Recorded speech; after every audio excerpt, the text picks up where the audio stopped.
शिवलिंग को जिन अर्थों में कहा गया है कि स्त्रियों को स्पर्श नहीं करना चाहिए, वो लिंग शब्द जननेन्द्रिय का सूचक है, लेकिन शिवलिंग शब्द जननेन्द्रिय का सूचक नहीं है।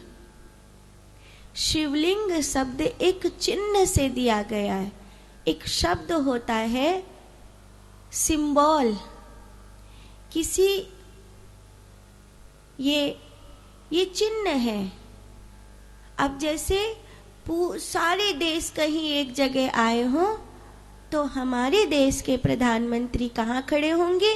जहाँ तिरंगा झंडा लगा होगा, क्योंकि वो मेरे देश का सिंबल है, वो मेरे देश का चिन्ह है। तो सारे देश के झंडे जहाँ लगे होंगे, वहाँ अगर मेरे देश का प्रधानमंत्री होगा तो वो कहाँ खड़े होंगे? जहाँ पर तिरंगा लगा होगा। ये मेरे देश की पहचान है। तो पूरे ब्रह्मांड में समाधि की, अध्यात्म की, उस अनंत ज्योति की, उस स्थिति की अगर कोई पहचान बनी, तो उस पहचान को जो एक चिन्ह के रूप में बताया गया, वो जो सिंबल है वो शिवलिंग है। बिना उसके ना आँख है, ना हाथ है, ना पैर है, कुछ भी नहीं है। बस एक रूप है, एक अंडाकार रूप है। ये जो रूप है, ये किसी का रूप नहीं है, ये पूरे ब्रह्मांड का रूप है। तो जो लोग ये कहते हैं कि स्त्री को शिवलिंग का स्पर्श नहीं करना चाहिए या शिवलिंग पर जल नहीं चढ़ाना चाहिए, वो शिवलिंग को जननेन्द्रिय के रूप में देखते हैं। ये जो भ्रम है, ये मुगल शासक में पैदा किया गया भ्रम है। उससे पहले आपने देखा होगा, आप महाराणा प्रताप के यहाँ देखिए, जीजाबाई को देखिए, लक्ष्मीबाई को देखिए, और अनेक भारत की वीरांगनाओं को, रानियों को, राजे महाराजों को, या जिनको आप आदर्श मानते हैं, उनमें से किसी को भी देखिए, वो आपको शिव की उपासना करती हुई पाएंगी। क्योंकि वहां सवाल स्त्री या पुरुष का नहीं है, वहां सवाल भाव का, आराधना का है। मैं तो बहुत जिम्मेवारी के साथ आज 2025 में इस वर्तमान युग के कालखंड में ये बात बड़े भाव से कह रही हूँ, बहुत जिम्मेवारी से कह रही हूँ कि स्त्रियों को ब्रह्म तत्व की साधना करने का भी अधिकार है।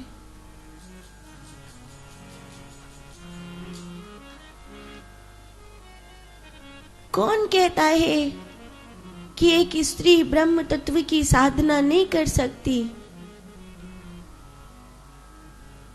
एक स्त्री किसी नए प्राण को जन्म देने की सामर्थ्य रखती है, तो अपने प्राण को ब्रह्मरंध में पहुंचाने की सामर्थ्य भी रखती है।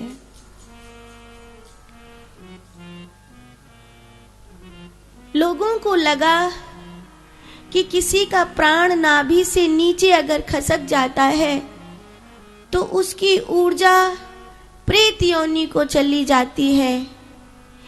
स्त्रियां घर गृहस्थी में रहती हैं, भोग वासनाओं में रहती हैं, पुरुष के शरीर की पूर्ति करती हैं, संतान को जन्म देती हैं। ऐसे में उनका प्राण नाभि से नीचे चला गया होगा।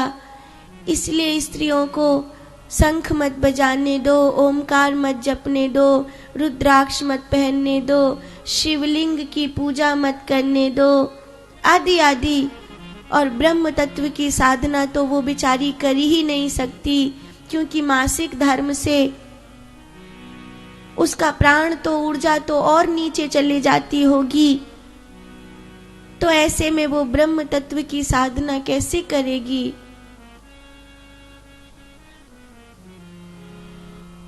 लेकिन संतों का ये मत नहीं है। संतों का मत ये है कि अगर पुरुष और स्त्री के मुकाबले देखा जाए तो पुरुष के मुकाबले स्त्री ज्यादा लंबे समय तक ब्रह्मचारिणी रह पाती है।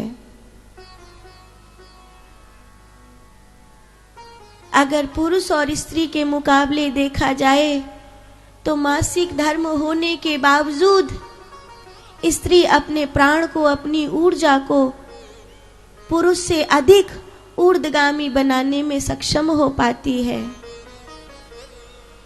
एक पुरुष बुद्धि से जीता है, एक स्त्री हृदय से जीती है।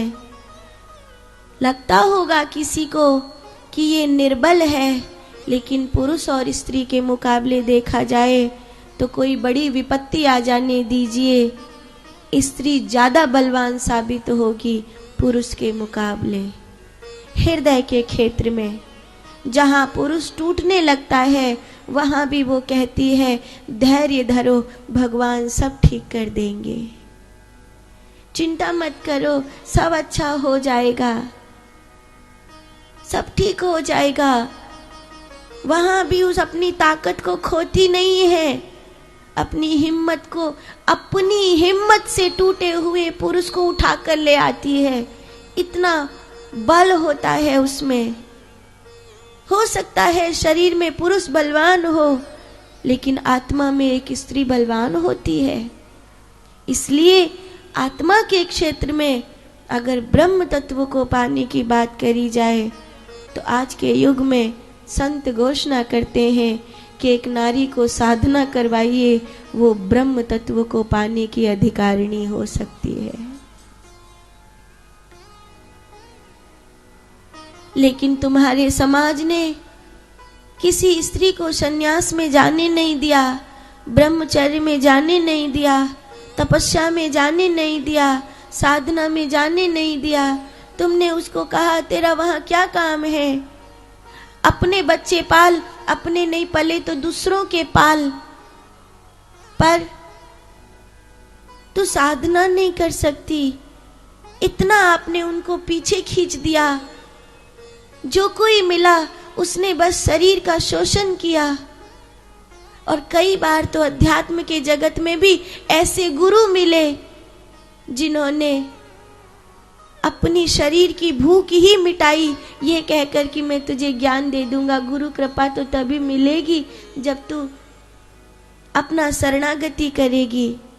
और वो बेचारी फंस गई, करने लगी शरणागति, और अंत में क्या पाया कि संसार भी शरीर का भूखा था और ये गुरु भी शरीर का भूखा निकला। ओहो, ये तो अनर्थ हो गया।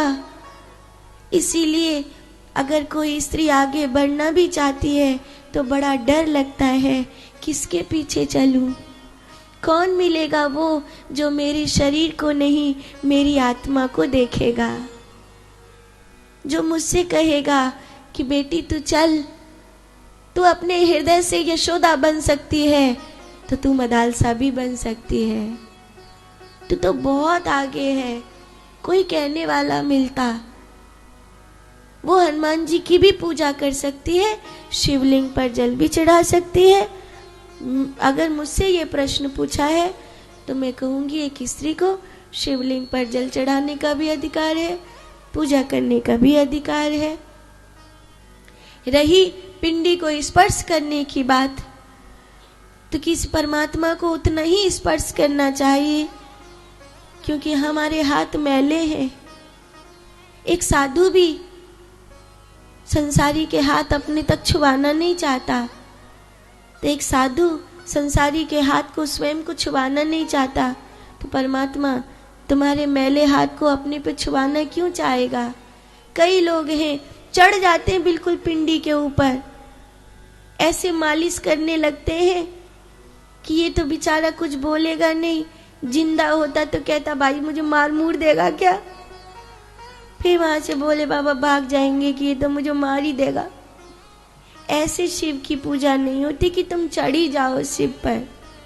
उतना ही स्पर्श करो जितना तुम्हारे मैले हाथ परमात्मा को स्पर्श करने के लायक है, उतना ही।